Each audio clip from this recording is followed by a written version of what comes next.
Hi friends, ఈరోజు video ఏంటంటే వసు లైఫ్కి ఒక బ్లాక్ డే అనమాట. సో చాలా హర్ట్ అవుతారు అలాంటి వాళ్ళు. అలాగే నేమ్స్ రిషి వసు అనే నేమ్స్ని డివోటీస్ కింద పూజించే వాళ్ళు చాలామంది ఉన్నారు. వాళ్ళని డిగ్రేడ్ చేస్తున్నాను అన్నట్టు ఫీల్ అయిపోతారు కదా, వాళ్ళు కూడా అసలు చూడకండి. ఎందుకంటే ఈ నేమ్స్కి క్యారెక్టర్స్కి, ఈ స్టోరీలో ఉన్న క్యారెక్టర్స్కి అస్సలు సంబంధం లేదు. జిఐఎం వేరు, ఇది వేరు అని నేను ఫస్ట్ నుంచి చెప్తున్నా. అయినా సరే రిషి నేము, వసు నేము ఇలా డిగ్రేడ్ చేస్తూ, వాళ్ళని తక్కువ చేస్తూ, వాళ్ళని ఆర్ట్గా చూపిస్తున్నాను అనేవాళ్ళు, స్టోరీ విని హర్ట్ అయ్యే వాళ్ళు ఉన్నారు. ప్లీజ్ వాళ్ళందరూ ఈ ఎపిసోడ్ మాత్రం అస్సలు వినకండి. And so welcome to Vasu's nightmare episode. Thank you so much అన్నయ్య, I love you so much. You are the best. నువ్వు ఒక మంచి అన్నయ్యవి, అలాగే ఫ్యూచర్లో నువ్వు ఒక మంచి లవర్వి, ఒక మంచి హస్బెండ్వి, ఒక మంచి ఫాదర్లో కూడా ఉంటావు అన్నయ్య. నీ అన్ని రిలేషన్స్లో నువ్వు నీ బెస్ట్ ఇస్తావు అన్నయ్య అని దియా అంటుంది. అది విని రిషి షాక్ అవుతాడు. ఓ గాడ్, వస్తారా? నేను తనతో ఏమేం చేశాను? గాడ్, నేను ఇదంతా క్లియర్ చేసుకోవాలి త్వరగా అనుకుంటాడు. అన్నయ్య ఏం ఆలోచిస్తున్నావు? నేను చెప్పేది వింటున్నావా అని చేయి పట్టుకుని షేక్ చేస్తుంది దియా.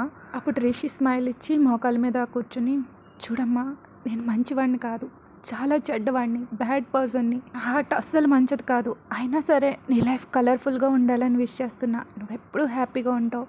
ఎదుటి వాళ్ళ గురించి నువ్వు అస్సలు బాధపడకు, వాళ్ళు ఏమన్నా పట్టించుకోకు. టేక్ కేర్ రా, బాయ్ అని రిషి అంటాడు. దియాకి ఏం అర్థం కాదు, చెడ్డవాడా, ఎందుకు ఇలా అంటున్నాడు అని మనసులో అనుకుని, ఓకే అన్నయ్య, బాయ్, టేక్ కేర్ అంటుంది.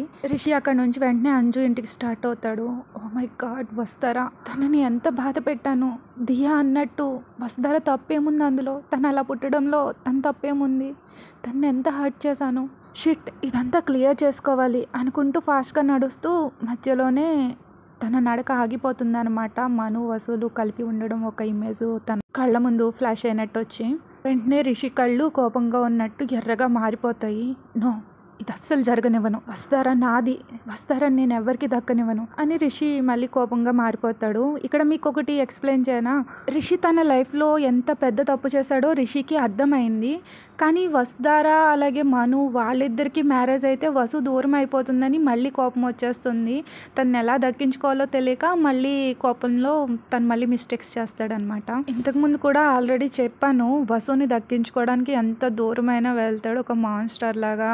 ఐ మీన్ ప్రేమ అనేది ఇంకా మర్చిపోయాడు. ఆ దక్కదన్న ఆవేశంలో, ఆ కోపంలో, ఇన్సెక్యూరిటీ, అలా అయినా సరే వసుధారాని దక్కించుకోవాలని ఇంకా ఫుల్ డిటర్మినేషన్తో ఉంటాడనమాట. ఓకే, కంటిన్యూషన్ చెప్పుకుందాము. ఇక్కడ శైలేంద్ర గౌతమ్లు డెకరేషన్ సంగతి చాలా బాగా చూసుకుంటారు. అను వచ్చి వాళ్ళిద్దరిని గుడ్ జాబ్ అని చెప్తుంది. మొత్తం సంగీత్కి అన్ని డెకరేషన్స్, అన్ని అరేంజ్మెంట్స్ అయిపోతాయి. ఈ లోపు అంజు వచ్చి పింకీని గౌతమ్కి ఇచ్చేసి వసుని సెంటర్లోకి తీసుకెళ్తుంది, స్టేజ్ మీదకి. వసు చేయి పట్టుకొని అంజు సాంగ్ పాడడం స్టార్ట్ చేస్తుంది. సంతోషం సగం బలం, హాయిగా నవ్వమ్మ, ఆ సాంగ్ పాడడం స్టార్ట్ చేస్తుంది. అలా మొత్తం అందరూ కలిపి వసు కోసం సాంగ్ పాడతారు. వసు ఏమో స్మైల్ ఇస్తూ ఉంటుంది. రిషి మాత్రం ఒక కార్నర్ నుంచి అంతా చూస్తూ ఉంటాడు. ఆ సాంగ్ అయిపోయాక మను ఎంట్రీ ఇస్తాడు. నెక్స్ట్ అత్తారింటికి నిన్నెత్తుకుపోతానులే అంటూ సాంగ్ స్టార్ట్ చేస్తూ వసుని నడుం పట్టుకొని దగ్గరకు లాక్కోవడం, కిస్ చేయడం, చెంపల మీద, నుదుటి మీద అలా చేయడం చేస్తూ ఉంటాడు. వసు కూడా ఎంజాయ్ చేస్తూనే మనుతో డ్యాన్స్ చేస్తూ ఉంటుంది. అలాగా మను వసు చేతులు పట్టుకోవడం, నడుం పట్టుకోవడం, కిస్ చేస్తూ, అలాగే తన చేతితో వసు ఫేస్ పట్టుకుని సాంగ్ పాడడం, ఆ సాంగ్లో వసు కూడా హక్ చేసుకోవడం అంతా రిషి చూస్తూ ఉంటాడు. మండిపోతూ ఉంటుంది. నా వస్తారా హ్యాండ్ పట్టుకుంటావా, నా వస్తారని కిస్ చేస్తావా? వస్తారా కూడా తనతో చాలా హ్యాపీగా ఉంది, ఇంకెంతసేపు చూస్తా అనుకుంటూ తన ప్లాన్ అమలు చేయడానికి వెయిట్ చేస్తూ ఉంటాడు మంచి సమయం కోసం. నెక్స్ట్ ఆ సాంగ్ తర్వాత అందరూ ఇట్స్ ఏ ఫ్యామిలీ పార్టీ అని సాంగ్ పెట్టుకుని దానికి డ్యాన్స్ చేస్తూ ఉంటారు. ధరణి ఏమో మధ్యలో చైర్లో కూర్చుని ఒక బౌల్లో ఫుల్ ఫ్రూట్స్ పెట్టుకుని ఫోర్క్తో తింటూ ఉంటుంది, ఎంజాయ్ చేస్తూ. వసు డ్యాన్స్ చేసి ఇంకా అలసిపోయి కూర్చుందాం అనేసి పింకీని తీసుకుని వాళ్ళలో పెట్టుకుని కూర్చుంటుంది. ఈ లోపు పింకీ ఏడుస్తుంది అనమాట. అయ్యో ఆకలి వేస్తుందేమో అని వాళ్ళ మమ్మీ వైపు చూస్తే అంజు వాళ్ళు మొత్తం అందరూ ఇంకా ఫుల్ ఎంజాయ్ చేస్తూ ఉంటారు డ్యాన్స్లో మునిగిపోయి. పక్కన ఒక ఆవిడ కూర్చుని ఉంటే, ఆంటీ ఒకసారి పాపని చూడండి, నేను వెళ్ళి మిల్క్ తీసుకొస్తాను సైక్ చేసి వంటగదిలోకి వెళ్తుంది వసు. వీళ్ళంతా ఇక్కడ సాంగ్స్లు డీజేలతో ఫుల్ బిజీగా ఉంటారు. సో వసు ఒక్కదే ఒంటరిగా కిచెన్లోకి వెళ్ళింది. అండ్ నెక్స్ట్ మూమెంట్ ఏం జరుగుద్దో మీరు గెస్ చేయగలరు. సీన్ కట్ చేస్తే ఒక చీకటి గదిలో వసు ఏడుస్తూ ఉంటుంది. రిషి చాలా ఫోర్స్ఫుల్గా వసు చేతులు చాలా గట్టిగా పట్టేసుకుంటాడు. How are you baby, you know నేనెంత మిస్ అయ్యానో తెలుసా నిన్ను, నీ బాడీని అంటూ వసు షోల్డర్ మీద కిస్ చేయడం స్టార్ట్ చేస్తాడనమాట ఫోర్స్ఫుల్గాని. గాయస్, ఈ నైట్ మేర్ సీన్ ఏంటో మీకు చెప్పనక్కర్లేదు అనుకుంటా. సో కంఫర్టబుల్గా లేని వాళ్ళందరూ ఈ సీన్ని స్కిప్ చేసేయండి. వసు రిషిని దూరంగా నెడుతూ ఉంటుంది. రిషి అలా ఫోర్స్ఫుల్గా దగ్గరకు వస్తుంటే, మన మ్యారేజ్ అయ్యాక మనం కలిసి ఉన్న ఆ 5 monthsలో ఎప్పుడు కూడా మనం ఫిజికల్గా కలవలేదు. దాని అర్థం నువ్వు ఇంకా వర్జిన్వే కదా. అలాంటిది నాకంటే ముందు ఆ మనుని ఎలా నిన్ను టచ్ చేయనిస్తాను? Why the hell are you marrying him అంటూ వసు బుగ్గలు గట్టిగా నొక్కేస్తాడు అనమాట. ఆ తర్వాత వసు తన కాళ్ళతో రిషిని నెట్టేస్తూ ఉంటుంది. రిషి కోపం వచ్చి ఒక స్టిక్ తీసుకుని వసు కాళ్ళని కొట్టడం స్టార్ట్ చేస్తాడు. వసు ఏమో ఏడుస్తూ ఉంటుంది. పాపం వాయిస్ కూడా రాదు, ఆ సౌండ్ ఎవరికి వినిపించదు, తన అరుపులు కేకలు, తన బాధ. తర్వాత వసుని అక్కడ నుంచి లాక్కుంటూ ఒక మూలకంటూ తీసుకెళ్ళి తన్ని అక్కడ కూర్చోబెట్టి వసుని చాలా ఫోర్స్ఫుల్గా తన లిప్స్కి కిస్ చేయడం స్టార్ట్ చేస్తాడు. వసు ఏమో ఎంత రిషిని విడిపించుకుందామన్నా సరే తన వల్ల కాదు. తను అలా కిస్ పెడుతుంటే వసుకు ఊపిరి ఆడదనమాట. చాలాసేపటి నుంచి అలా పెడుతూనే ఉంటాడు. వసు చేతులు జోడించి ప్లీజ్ వదులు అనేసి బ్రతిమలాడుతూ ఉంటుంది, అయినా వదలడు. నో వసు, నిన్నెందుకు వదులుతా, you are mine, my property, Rishi's property అనేసి మళ్ళీ ఇంకా హార్ష్గా కిస్ చేయడం స్టార్ట్ చేస్తాడు. వసు ఏమో ఏడుస్తూనే ఉంటుంది. ఒక పక్క నుంచి మను గుర్తొస్తాడు, ఒక పక్కన వీళ్ళు మ్యారేజ్ అయ్యాక వీళ్ళ సీన్స్ అండ్ నవ్వు రిషి ఇప్పుడు ఎలా ఉన్నాడు, అయ్యి తన బిహేవియరు అంతా గుర్తొచ్చి ఏడ్ చేస్తూ ఉంటుంది. రిషి మీద ఎక్కడో తన హృదయంలో ఉన్న కొంచెం ప్రేమ కూడా పోతుందనమాట. ఇప్పుడు నువ్వు ఒక రాక్షసుడివి రిషి, నువ్వు చేస్తున్న పనికి నేను ఎప్పటికీ క్షమించను. ఐ హేట్ యూ రిషి, నువ్వంటే నాకు అసహ్యం. Manu please save me, I love you Manu, నువ్వు ఎక్కడున్నావు త్వరగా రా, ఈ రాత్రి గడిచిపోతే రేపటి నుంచి నన్ను ఎవరూ చూడరు అని మనసులో అనుకుంటూ వసు ఏడ్చేస్తుంది. ఫుల్గా కన్నీళ్ళు వచ్చేస్తూ ఉంటాయి. రిషి కిస్ పెట్టి తనకి కూడా కొంచెం ఊపిరాడక ఒక 2 minutes వదిలేస్తాడనమాట. కొద్దిసేపు ఊపిరి పీల్చుకుని ఆ తర్వాత వసు డ్రెస్ చింపడం స్టార్ట్ చేస్తాడు, స్కర్ట్ బ్లౌజు. వసు ఎంత ట్రై చేసినా కానీ తన బలం సరిపోదన్నమాట. రిషి చాలా ఫోర్స్ఫుల్గా చేస్తూ ఉంటాడు. వసు అలా రిషిని దూరంగా నెట్టేస్తుంటే నాకు కోపం రప్పించుకు వస్తారా అంటూ ఇంకా సైకోలాగా ఇంకా మొత్తం కరవడం, ఆ టైప్లో ఇంకా చాలా ఇదిగా మాన్స్టర్ లాగా బిహేవ్ చేస్తాడు. నెక్స్ట్ వసు అక్కడ పార్టీలో కనిపించకపోవడం చూసి మను పోలీసులకి ఇన్ఫార్మ్ చేస్తాడు తన ఫ్రెండ్కి. సో వాళ్ళంతా రిషి గురించి డీటెయిల్స్ని గ్యాదర్ చేస్తారనమాట. రిషి ఫోను ఎక్కడ సిగ్నల్ ఉంది అనేసి, ఒక పాడుపడ్డ క్లోజ్ అయిపోయిన ఒక పాత ఇండస్ట్రీ ఒకటి ఉంటుంది, అక్కడ ఉన్నారు అనేసి అక్కడ నుంచి వస్తుంది సిగ్నల్ అని తెలుస్తుంది. సో మను ఫ్రెండ్ అది కాల్ చేసి చెప్పేసరికి మను కూడా సరే మేము అక్కడికి వస్తున్నామని పోలీస్ అతనితో చెప్తాడు. అంజు కూడా నేను వస్తాను అని చెప్తుంది. నో అంజు, నువ్వు రావద్దు, ఇక్కడే ఉండు, పాప ఉంది, ధరణి ఉంది కదా చూసుకొని గౌతమ్ అంటాడు. అను వాళ్ళ మామ్ వైపు చూసి మామ్ అని అడుగుతాడు. నేను వస్తున్నాడు మను అనేసి అను కూడా గౌతమ్ శైలేంద్ర మనులతో కలిపి అక్కడికి ఆ కంపెనీ దగ్గరికి స్టార్ట్ అవుతారు. కార్ని ఫాస్ట్గా డ్రైవ్ చేస్తూ మను మనసులో ఇలా అనుకుంటాడు, డోంట్ వరీ వసు, భయపడుకు, నేను వచ్చేస్తున్నా, నీకేం కానివ్వను, నువ్వు నా ప్రాణం, రిషి ఎప్పటికీ నిన్ను నా నుంచి దూరం చేయలేడు, నేను నిన్ను కాపాడుకుంటా అని మనసులో అనుకుంటూ ఇంకా కార్ని ఫాస్ట్గా వెళ్ళడానికి ఎస్కలేటర్ మీద కాల్ పెట్టి గట్టిగా పుష్ చేస్తాడు.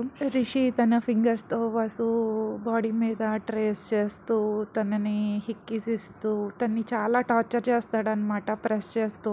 వసు ఏమో నొప్పితో ఏడుస్తూ ఉంటుంది. ఈ లోపు రిషి సడన్గా లేచి తన షర్ట్ బటన్స్ని తీస్తూ ఎప్పుకుంటూ ఉంటాడు.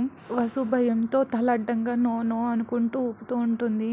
నో బేబీ, నిన్ను ఎంజాయ్ చేయాలి, ఈరోజు ఫుల్గా ఎంజాయ్ చేస్తాను, నీతో అంటూ తన షర్ట్ తీసి పక్కన పడేస్తాడు. మళ్ళీ వసు మీద పడి వసుని అసలు చేయడం స్టార్ట్ చేస్తాడు. వసు ఏమో పుష్ చేస్తూ ఉంటే ఒక్కసారిగా రిషి కోపం వచ్చి లాగి పెట్టి చంప మీద కొట్టి జుట్టు గట్టిగా పట్టుకుంటాడు. నేను చూస్తా ఈ రోజు తర్వాత నిన్ను ఎవరు యాక్సెప్ట్ చేస్తారో, నీకు ఇంకే దారి ఉండదు, నా దగ్గరకు రావాల్సిందే. వసు ఏమో నో నో అంటూ లైట్గా కొంచెం కొంచెం స్క్రీమ్స్ వస్తాయి అన్నమాట తన నోటి నుంచి. నో ప్లీజ్ అని గట్టిగా అరుస్తుంది. అది లైట్గా ఏదో మంబుల్ కింద వస్తుంది అనమాట. వావ్ బేబీ సీరియస్లీ నువ్వు అరిచావు, వావ్ నా బేబీ ఇప్పుడు మాట్లాడగలదు అంటూ రిషి స్మైల్ ఇస్తాడు. వసు 2 చేతులు జోడించేసి కళ్ళలోంచి నీళ్ళు ఫుల్గా కారిపోతాయి. ప్లీజ్ రిషి నన్ను వదిలే అంటూ చాలా వీక్గా చాలా చిన్న వాయిస్తో వినిపిస్తుంది అనమాట. ఫైనల్లీ వస్తారకి మాటలు వచ్చినాయి. వావ్ బేబీ నువ్వు మాట్లాడుతున్నావు, నీకు మాటలు వచ్చాయి, ఇది ఎంజాయ్ చేయాల్సిన మూమెంట్. నా పేరు ఇంకొకసారి చెప్పు బేబీ, రిషి రిషి అని పిలు అంటూ తన్ని స్టమక్ మీద కిస్ చేయడం స్టార్ట్ చేస్తాడు. మళ్ళీ వసు ఏడుస్తూ మను ప్లీజ్ సేవ్ మీ ప్లీజ్. తను మను అనేసరికి రిషికి కోపం వచ్చేసి వెంటనే లేచి వసు హెయిర్ గట్టిగా పట్టుకుంటాడు. నేనేమన్నాను, నువ్వేమంటున్నావు? నా పేరు పిలవమంటే వాడి పేరు పిలుస్తావేంటి? నువ్వు నా పేరే పిలాలి, పిలువు నా నేమ్తో పిలువు. సేట్ వస్తారా అంటాడు. వసు ఏమో నో అని తల అడ్డంగా ఊపుతుంది. ఇంకా కోపంతో తన బాడీని కరవడం అలాగా బ్లడ్ అది కారిపోతూ ఉంటుందన్నమాట. సో ఆ కోపంతో ఇంకా తను చేయకూడదు ఐ మీన్ ఫింగర్స్తో బ్లడ్ వచ్చేస్తుంది అనమాట. ఒక wild creature, wild animal like lion జింక పిల్ల మీద కుందేలు పిల్ల మీద దాడి చేసినట్టు తన మీద అటాక్ చేస్తాడు. రిషి అయితే ఇంకా ఫుల్ స్వింగ్లో ఎంజాయ్ చేస్తూ ఉంటాడు వస్తారని. ఇంకొక సెక్సువల్ మాన్స్టర్ లాగా ఉంటాడు అనమాట. వసు బాధని అస్సలు పట్టించుకోడు. తన వేలో తను ఇంకా ఎక్స్ప్లోర్ చేస్తూ ఉంటాడు వసు బాడీని. ఆ తర్వాత తన వజనిటీని తీసేసుకుంటున్నానంటూ తన మెయిన్ థింగ్ని ఇన్సర్ట్ చేస్తాడు. బస్సు ఒక్కసారిగా మను అని అరిచేసి ఫెయింట్ అయిపోయి పడిపోతుంది అనమాట. రిషి అదేం పట్టించుకోడు, తన పనిని తను చేసుకుంటూ ఇలా అంటాడు. బేబీ ఇండియా వచ్చే బేబీ నాతో వచ్చే, ఇప్పుడు మను కూడా నిన్ను మ్యారేజ్ చేసుకోడు, నువ్వు నాకే సొంతం అంటూ చాలా హార్డ్గా చేస్తూ ఉంటాడు. తన బాడీలో నుంచి బ్లడ్ కూడా వచ్చేస్తూ ఉంటుంది. సో ఇలా ఉండగా శైలేంద్ర టెన్షన్ పడుతూ ఉంటాడు. ఇంకా మనం అక్కడికి వెళ్ళడానికి ఎంత టైం పడుతుందంటే మను ఇంకొక 5 minutes అంటాడు. మను వాళ్ళు అక్కడికి వెళ్ళేసరికి మను తన ఫ్రెండ్ పోలీస్ ఒక అతను ఉన్నాడు కదా, సో వాళ్ళు అప్పటికే అక్కడికి రీచ్ అయిపోతారు. సో వాళ్ళు ఆ అరుపులకి వాళ్ళకి అర్థమవుతుంది అనమాట. నో అనేసేసి లోపలికి వెళ్ళొద్దు అంటారు మనుని. మను లోపలికి వెళ్ళిపోయి వెంటనే వసు అంటూ వసు దగ్గరికి వెళ్ళిపోతాడు. రిషి అప్పటికే షర్ట్ అది వేసేసుకుని ఉంటాడు. నో దగ్గరికి రాకు అనేసి రిషి అరుస్తాడు. లాస్ట్ రిషి అని మను రిషిని పక్కకు నెట్టేసి వసు ముందరికి వెళ్ళి ఇంకా వసుని చూసి ఫుల్ షాక్ అయిపోతాడు. చూసాగా ఇప్పుడు చెప్పు, ఇప్పుడు కూడా తనని మ్యారేజ్ చేసుకుంటావా? వసు కొంచెం హాఫ్ నెక్డా ఫుల్ నెక్ ఎలా చెప్పాలి అలా ఉంటుందన్నమాట. సో ఆ సిచ్యుయేషన్లో ఎలా ఉంటుంది, తనకి అయిన గాయాల నుంచి బ్లడ్ కూడా వస్తూ ఉంటుంది. వెంటనే మను ఫేస్ పక్కకు తిప్పేసుకుని తన సూటు కోటిప్పేసి వసు మీద కవర్ చేస్తాడు. ఈ లోపు అందరూ అక్కడికి రాబోతుంటే నో అని గట్టిగా అరిచి మను ప్లీజ్ నువ్వు ఒక్కదానివే రా, ఇంకెవరు రాకండి ఇక్కడికి అని మను అరుస్తాడు. అను వచ్చి పక్కన చిరిగిపోయిన లెహంగా దుప్పటా అవి ఉంటాయి కదా, వాటితో వసుని కవర్ చేస్తుంది. మను వసు వైపు చూసి వసు ఫోర్ హెడ్ దగ్గర చాలా ప్రేమగా కిస్ పెట్టి ఏడుస్తూ యు ఆర్ మై అని ఆగిపోయి ఐ వోంట్ లీవ్ యూ వస్తారా, నేను ఎప్పటికీ వదిలిపెట్టను అని మను అంటాడు. రిషి ఇంకా ఫుల్ షాక్ తింటాడు అనమాట మను అలా అనేసరికి. ఓ గాడ్ నేనేం చేశాను, నాకు పిచ్చి పట్టింది, వస్తారతో నేను ఏం చేశాను, తన్ని ఎలా ట్రీట్ చేశాను, నేను చాలా పెద్ద తప్పు చేశాను, ఐఎమ్ సారీ వస్తారా అని మనసులో అనుకుంటాడు. అను ఏమో వసుని అక్కడ నుంచి క్లాత్స్తో కవర్ చేసి అక్కడ నుంచి హాస్పిటల్కి తీసుకెళ్తుంది. తర్వాత శైలేంద్ర గౌతమ్ వాళ్ళు కూడా రిషి దగ్గరకు వస్తారు. మను అయితే లాగిపెట్టి ఒకటేస్తాడు రిషికి. అసలు లవ్ అంటే ఏంటో తెలుసా, ప్రేమకి అర్థం ఏంటో తెలుసా, నువ్వు అలా ఎలా చేయగలిగావు, ఇలా మాన్స్టర్లా ఎందుకు తయారయ్యావు రిషి, నువ్వెంత చేసినా తను నిన్ను ఎంత ప్రేమించింది, ఈసారి నీ మొహం కూడా చూడదు తను మను అరుస్తాడు. ఇది ప్రేమ, దీన్ని ప్రేమ అంటారా, కాదు పైశాచికత్వం, సైకో అనేసి షిట్ అంటూ గౌతమ్ కూడా కొడతాడు రిషిని. ఐ లవ్ హెర్, నాకు తను కావాలి అని రిషి అంటాడు. రిషి తనని పొందడానికి నీకు ఎలాంటి అర్హత లేదు, ఇకపై నీ నీడ కూడా తనపై పడకూడదు, you don't deserve her, get lost అని మను అరుస్తాడు. రిషి తల దించేసుకుని అలాగే ఉండిపోతాడు. వాళ్ళందరూ రిషిని అక్కడ వదిలేసి అక్కడ నుంచి వెళ్ళిపోతారు. తనకి మను రియాక్షన్ గుర్తొస్తుంది అనమాట. వసుని ఆ పొజిషన్లో చూసి కూడా వసుని తను ఎప్పుడు వదలను అన్నాడు, తనకు తోడుగా ఉంటాను అన్నాడు. నేనెందుకు అలా ఉండలేకపోయాను, నా ప్రేమను ఎందుకు అలా చూపించలేకపోయాను అని ట్రూ లవ్ మీనింగ్ ఇప్పుడు అర్థమవుతుందనమాట. తర్వాత వసు హాస్పిటల్లో ఐసీయూలో ఉంటుంది కదా, తనకి స్పృహ వచ్చాక అంజు అది ఆంటీ వసు ఎలా ఉంది అని అడుగుతారు. ఐసీయూలో ఉంది అని అను చెప్తుంది. ఆ తర్వాత అంజు లోపలికి వెళ్తుంది. అంజు కూడా వసు సిచ్యుయేషన్ చూసి చాలా ఏడుపు వచ్చేస్తుంది. తనకి తన శరీరం మీద ఉన్న రక్కులు, గాయాలు అవన్నీ చూసి బాధ, అలాగే రిషి మీద కూడా చాలా కోపం వచ్చేస్తుంది. ఇప్పుడు ఎలా ఉంది వసు అని వసుని అడుగుతుంది. వసు ఏం మాట్లాడదు, అలాగే చూస్తూ ఉంటుంది అంజుని. బేబీ నిన్నే అడిగేది, బాగానే ఉందా, నొప్పిగా ఉందా అని అంజు అడుగుతుంది. బేబీయా, ఎవరు మీరంతా అండ్ నేనెవరు అని వసు అడుగుతుంది. వీళ్ళందరికీ ఫ్యూజులు ఎగిరిపోతాయి. అను వసు దగ్గరకు వచ్చి బెడ్ పైన కూర్చుని తలనిమురుతూ, చూడు ఎక్కువ స్ట్రెస్ తీసుకోకు, నీ పేరు వసుధర, నీకు నేను అమ్మనవుతాను, నీకు ఒక యాక్సిడెంట్ జరిగి కొంచెం గతం మర్చిపోయావంతే, త్వరలోనే వస్తుంది, తిను అంజు నీకు వదిన అని అను చెప్తుంది. ఓ అవునా, మీరు నా అమ్మ. నాకేమైంది, నాకు నిద్రపోవాలని లేదు, నాకు ఆడుకోవాలని ఉంది, నేను ఆడుకుంటాను అని ఏడుస్తున్నట్టు అంటుంది చిన్నపిల్లలాగా. అందరూ షాక్ అవుతారు. మను కూడా అప్పుడే వచ్చి అది విని ఇంకా ఫుల్ షాకు. వసు ఏమన్నావు అని మను అడుగుతాడు సీరియస్గా. మను అని అను ఆపేస్తుంది మనుని. అమ్మ వసు, నువ్వు తర్వాత ఆడుకుంది కానివి, ఇప్పుడు కొంచెం రెస్ట్ తీసుకో, కొద్దిసేపు పడుకో, ఓకేనా అని అను అంటుంది. ఆ తర్వాత డాక్టర్ కూడా వసుని రెస్ట్ తీసుకోమని చెప్పి మను వాళ్ళని పక్కకు తీసుకెళ్ళి వస్తార కండిషన్ చెప్తారు. మను తను కొంచెం మెంటల్గా డిస్టర్బ్ అయింది, మెంటల్లీ అన్స్టేబుల్ ఉంది, జరిగింది ఏది గుర్తులేదు అని డాక్టర్ చెప్తాడు. మను ఏమో అంజుతో ఎలా అంటుంది, జరిగింది ఏదో మంచిగా జరిగింది, వస్తారకి జరిగింది ఏది గుర్తులేదు, ఈ రోజు నుంచి రిషి నీటి కూడా వసుపై పడకుండా చూసుకోవాలి అని అను అంటుంది. అప్పుడు గౌతమ్ వచ్చి తన్ని జైలుకి పంపించేద్దాం ఆంటీ అంటాడు. గౌతమ్, తన్ని జైలుకి పంపించినా ఎలాంటి యూజ్ ఉండదు, రిషి బయటనే ఉండాలి, తనకి అమ్మాయిల వాల్యూ ఏంటో తెలియాలి, అమ్మ వాల్యూ ఏంటో తెలియాలి, తప్పేంటో తెలుసుకుని తను తిరిగి మనిషిలా మారాలి. ఆంటీ ఏం మాట్లాడుతున్నారు మీరు, అంత రాక్షసంగా బిహేవ్ చేసినా కూడా తన్ని బయట వదిలేద్దామంటారా అని అంజు అరుస్తుంది. లేదంజు, తను ప్రతి క్షణం ఎవ్రీ సెకండ్ నరకం అనుభవిస్తాడు, వసు కళ ఎందుకు చేశానా అని తప్పు తెలుసుకుని తనలో తానే సిగ్గుపడుతూ కుమిలిపోతాడు. నేను వసుని హాస్పిటల్కి తీసుకొచ్చేటప్పుడు రిషి కళలో గిల్ట్ చూసా, తను ఖచ్చితంగా మారతాడనే నమ్మకం నాకుంది, అమ్మాయిలకి ఎలా రెస్పెక్ట్ ఇవ్వాలో, అమ్మాయిల్ని ఎలా ప్రేమించాలో తెలుసుకుంటాడు అని అను చెప్తుంది. Okay guys, that's it for today. సక్సెస్ఫుల్గా మన స్టోరీ ఒక పేజ్ కంప్లీట్ చేసుకుంది.